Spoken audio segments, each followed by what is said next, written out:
ಸರ್ಕಾರದ ಸುತ್ತೋಲೆ ಮತ್ತು ಮಾನದಂಡಗಳನ್ನ ಉಲ್ಲಂಘಿಸಿ ಸ್ಲೀಪರ್ ಕೋಚ್ ಬಸ್ಗೆ ಎಫ್ಸಿ ನೀಡಿದ ತುಮಕೂರು ಪ್ರಾದೇಶಿಕ ಸಾರಿಗೆ ಇಲಾಖೆ ಅಧಿಕಾರಿ ಪ್ರೊಬೇಷನರಿ ಇನ್ಸ್ಪೆಕ್ಟರ್ ಕವಿತಾ ಅವರು ಮಾಡಿದ ಎಡವಟ್ಟು. ಸಾರ್ವಜನಿಕರಿಂದ ದೂರು ದಾಖಲಾದ ಹಿನ್ನೆಲೆ ಬೆಂಗಳೂರು ಗ್ರಾಮಾಂತರ ವಿಭಾಗದ ಜಂಟಿ ಸಾರಿಗೆ ಆಯುಕ್ತರು ತುಮಕೂರು ಪ್ರಾದೇಶಿಕ ಸಾರಿಗೆ ಕಚೇರಿಗೆ ಭೇಟಿ. ಮತ್ತೆ ಇದು ಲ್ಯಾಡರ್ ಮತ್ತೆ ಮೇಲೆ ಲಗೇಜ್ ತಗೊಂಡೋಗ್ಲಿಕ್ಕೆ ಟಾಪ್ ಲಗೇಜ್ ಹಾಕ್ಲಿಕ್ಕೆಲ್ಲ ಮಾಡ್ಕೊಂಡಿದ್ದಾರೆ. ಅದು ಇದರಲ್ಲಿ ಇಲ್ಲ, ಪ್ರಾವಿಷನ್ ಇಲ್ಲ, ಅದು ಇಲ್ಲಿಗಲ್ ಆಗಿ ಮಾಡ್ಕೊಂಡಿದ್ದಾರೆ. ಅದು ತಪ್ಪು. ಅದ್ರ ಮೇಲೂ ಕ್ರಮ ತಗೊಳ್ತೀವಿ. ಒಟ್ಟಾರೆ ಬಸ್ ಮೇಲೆ, ಓನರ್ ಮೇಲೆ ಎಲ್ಲ ಕ್ರಮ ತಗೊಳ್ತೀವಿ. ಭೇಟಿ ನೀಡಿದ ಜಂಟಿ ಸಾರಿಗೆ ಆಯುಕ್ತ ಗಾಯತ್ರಿ ದೇವಿಯವರು ಶಿರಾನಗರದ ಸೈಯದ್ ಜಿಲಾನಿ ಮಾಲೀಕತ್ವದ KA 22B 5235 ನಂಬರ್ ಉಳ್ಳ SRJ ಬಸ್ ಸ್ಲೀಪರ್ ಕೋಚ್ ವಾಹನ ತಪಾಸಣೆ ಹಾಗೂ ಕಡತಗಳು ಪರಿಶೀಲನೆ ನಡೆಸಿದರು. ಅಂದ್ರೆ ಇದು ನಿಮ್ಮ ಪ್ರಕಾರ ಕಾನೂನು ಉಲ್ಲಂಘನೆ ಆಗಿದೆ? 100% ಉಲ್ಲಂಘನೆ ಆಗಿದೆ. ಅದು FC ರಿನ್ಯೂವಲ್ ಮಾಡಿರೋದು ತಪ್ಪು.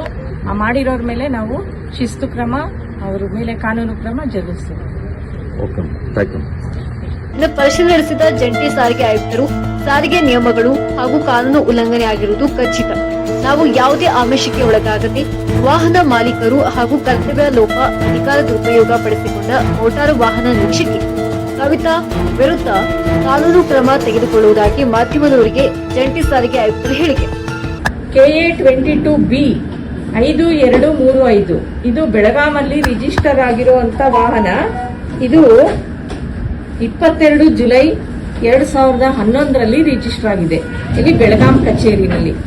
ಈ ವಾಹನವು 17/2/2026ರಂದು ಈ ತುಮಕೂರು ಕಚೇರಿಗೆ ಬಂದಿದೆ. ಯಾವ ಕಾರಣಕ್ಕೆ ಅಂದ್ರೆ ಅದನ್ನ FC ರಿನ್ಯೂವಲ್ ಮಾಡ್ಕೊಳ್ಳುವಂತ ಒಂದು ಕೆಲಸಕ್ಕೆ ಬಂದಿದೆ. ಆ ದಿನ ನಮ್ಮ ಕಚೇರಿಯ ಮೋಟಾರು ವಾಹನ ನಿರೀಕ್ಷಕರಾದ ಶ್ರೀಮತಿ ಕವಿತಾ ಅವರು ಈ ಒಂದು FC ರಿನ್ಯೂವಲ್ ಕಾರ್ಯದಲ್ಲಿ ಭಾಗವಹಿಸಿ ಅವರೇ ಕೂಡ ಇದನ್ನ ನಿರ್ವಹಿಸಿ ಮಾಡಿದ್ದಾರೆ. FC ಮಾಡಿ ಅಪ್ರೂವಲ್ ಮಾಡಿದ್ದಾರೆ.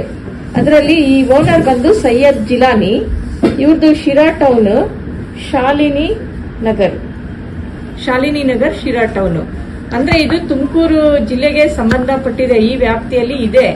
ಆದ್ರೆ ಈ ವಾಹನಕ್ಕೆ ಸೇಫ್ಟಿ ಮೆಜರ್ಸ್ ಅನ್ನ ಪರಿಶೀಲನೆ ಮಾಡದೆ ಸರಿಯಾಗಿ ಅದನ್ನ ರಿನ್ಯೂವಲ್ ಮಾಡಿದ್ದಾರೆ ಅನ್ನೋ ಒಂದು ಆರೋಪ ಕೇಳಿ ಬಂದಿದೆ. ಈ ಹಿನ್ನೆಲೆಯಲ್ಲಿ ನಾನು ಈ ದಿನ ಈ ಕಚೇರಿಗೆ ಬಂದಿದ್ದೀನಿ. ಏನಿರಲಿ, ಈ ಹಿಂದೆ ಈ ಮೋಟಾರ್ ವಾಹನ ನಿರೀಕ್ಷಕಿ ಕವಿತಾ ಅವರ ವಿರುದ್ಧ ನೆಲಮಂಗಲ ಸಾರಿಗೆ ಕಚೇರಿಯಲ್ಲಿ ಕಾರ್ಯನಿರ್ವಹಿಸುತ್ತಿರುವ ಸಂದರ್ಭದಲ್ಲಿ ಸಾಲು ಸಾಲು ಆರೋಪ, ಸಾಕಷ್ಟು ದೂರುಗಳು, ಸರ್ಕಾರಿ ಕಚೇರಿಯನ್ನ ಖಾಸಗಿ ಕಚೇರಿಯನ್ನಾಗಿ ಮಾಡಿಕೊಂಡು ಖಾಸಗಿ ವ್ಯಕ್ತಿಗಳಿಗೆ ಹುಟ್ಟುಹಬ್ಬ ಆಚರಣೆ ಮಾಡಿರುವ ವಿಡಿಯೋಗಳು ಮಾಧ್ಯಮದಲ್ಲಿ ಪ್ರಸಾರ ಮಾಡಿದ್ರು ಕೂಡ ಆರೋಪಗಳಿದ್ರೂ ಇಲಾಖೆ ಅಮಾನತು ಮಾಡದೇ ಇರುವುದು ಸೂಚಿಕದ ಸಂಗತಿ. ಫಿಟ್ನೆಸ್ ಸರ್ಟಿಫಿಕೇಟ್ ಇಶ್ಯೂ ಮಾಡೋದಕ್ಕೆ ಇನ್ಸ್ಪೆಕ್ಟರ್ಗೆ ಮೋಟರ್ ವೆಹಿಕಲ್ ಆಕ್ಟ್ ಪ್ರಕಾರ ಇಂಡಿಪೆಂಡೆಂಟ್ ಪವರ್ಸ್ ಇದೆ. ಅವ್ರಿಗೆ empowered to issue fitness certificate. Daily vehicles ಬರ್ತದೆ, ಫಿಟ್ನೆಸ್ ಇನ್ಸ್ಪೆಕ್ಟರ್ ಕೊಡ್ತಾ ಇರ್ತಾರೆ.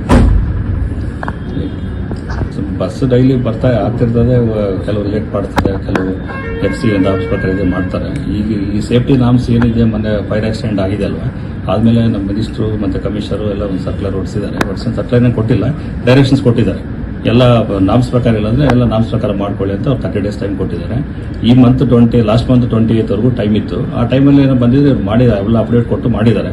ಮಾಡಿಲ್ಲ ಎಲ್ಲ ವೆಹಿಕಲ್ಸ್ ನಾವು ರಿಕಾಲ್ ಮಾಡಿದ್ವಿ. ಮತ್ತೆ ರಿಕಾಲ್ ಮಾಡಿ ನಾಮ್ಸ್ ಪ್ರಕಾರ ಇಲ್ಲ ಅಂತ ಹೇಳಿದ್ರೆ ಅವ್ರಿಗೆ ಡೆಫಿನೆಟ್ ಆಗಿ FC ಕ್ಯಾನ್ಸಲ್ ಮಾಡ್ತೀವಿ, RC ಸಸ್ಪೆಂಡ್ ಮಾಡ್ತೀವಿ.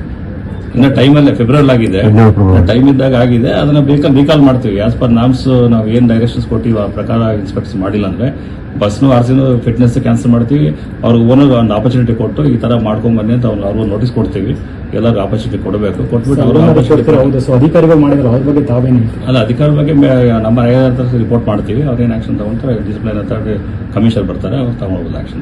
ಈ ಮೋಟಾರು ವಾಹನ ನಿರೀಕ್ಷಕಿಯ ವಿರುದ್ಧ ಸಾಕಷ್ಟು ದೂರುಗಳು ನೀಡಿದರೂ ಕ್ರಮವಾಗಿಲ್ಲ. ಯಾಕೆ? ಸಾರಿಗೆ ಮಂತ್ರಿ ರಾಮಲಿಂಗಾರೆಡ್ಡಿಯವರೇ ಈ ಸ್ಟೋರಿ ಒಮ್ಮೆ ನೋಡಿ. ಯಾವ ಪ್ರಭಾವಿ ಅಧಿಕಾರಿಗಳು ಈ ಮೋಟಾರು ವಾಹನ ನಿರೀಕ್ಷೆಗೆ ಬೆಂಬಲಕ್ಕೆ ಬೆನ್ನ ಹಿಂದೆ ನಿಂತಿದ್ದಾರೆ? ಸಾರಿಗೆ ಆಯುಕ್ತರಾದ ಯೋಗೇಶ್ ಅವರೇ ಇದಕ್ಕೆ ನೀವೇ ಉತ್ತರ ನೀಡಬೇಕು. ಇಂಥ ಘಟನೆಗಳು ಪದೇ ಪದೇ ನಡೆಯುತ್ತಿದ್ರೂ ಕೂಡ ಅಮಾನತು ಮಾಡದೇ ಇರುವುದು ಸಾರ್ವಜನಿಕರಿಗೆ ಇಲಾಖೆ ಮೇಲಿರುವಂತಹ ವಿಶ್ವಾಸ ಕಳೆದುಕೊಳ್ಳುವ ಪರಿಸ್ಥಿತಿ ನಿರ್ಮಾಣವಾಗಿದೆ. ರಾಮಲಿಂಗಾರೆಡ್ಡಿಯವರೇ ಇನ್ನಾದರೂ ಕೂಡ ಎಚ್ಚೆತ್ತು ಇಲಾಖೆ ಕಡೆ ಗಮನ ಹರಿಸಿ ಇಂಥ ಅಧಿಕಾರಿಗಳ ವಿರುದ್ಧ ಕಾನೂನು ಕ್ರಮಕ್ಕೆ ಮುಂದಾಗಿ.